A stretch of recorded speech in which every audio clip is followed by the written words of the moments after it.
And he shall wipe away every tear from their eyes, and there shall be no longer any death.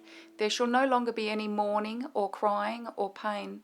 The first things have passed away. Revelation 21:4 NIV. I saw Karen for the first time as she was kneeling before the altar in prayer. Led of the Spirit, I joined her as her prayer partner on that Sunday in June of 1988. By the power of the Spirit's love, Karen quickly became the sister I had never had in my own family. Karen was one of the most incredible people I have ever known, as I would visit her knowing that in the last few months she had undergone a double radical mastectomy, massive radiation therapy, and grueling chemotherapy treatments. She would not allow much discussion about her circumstance. She always wanted to spend our time praying about the needs of others, and she never complained about her trials or discomfort, even though I did every spiritual and prayerful thing that I knew to do for her. Karen went home in August of 1990. Karen's untimely departure shattered many of us. As I went to pay my last respects and looked upon what had been Karen, I was gripped by the realization that Karen was not here anymore.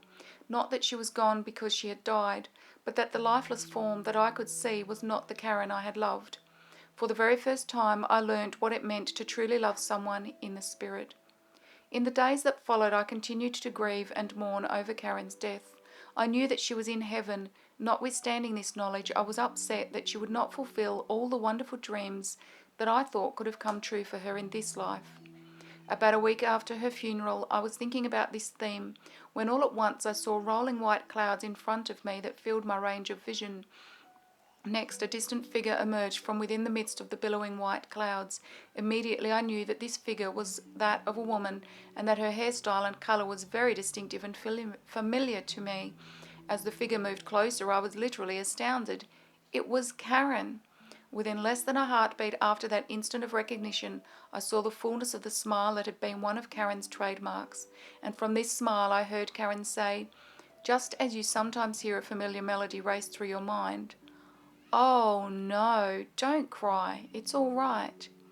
Her voice, her smile, and her words of reassurance were more real than anything I had ever experienced.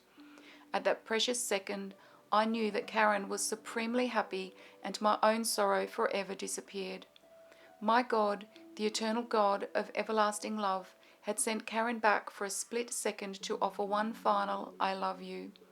Karen had never really been my Karen. God Most High had simply loaned her to me for a brief time in my life.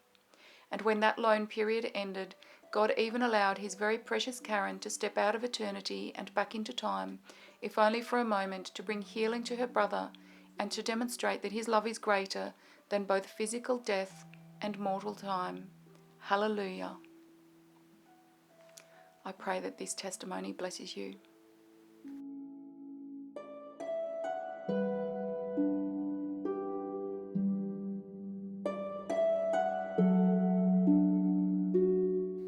Holy Father, I thank you for placing this video before those you intend to receive it. Financial support is welcome and donations can be made by selecting the link in the details box below this video.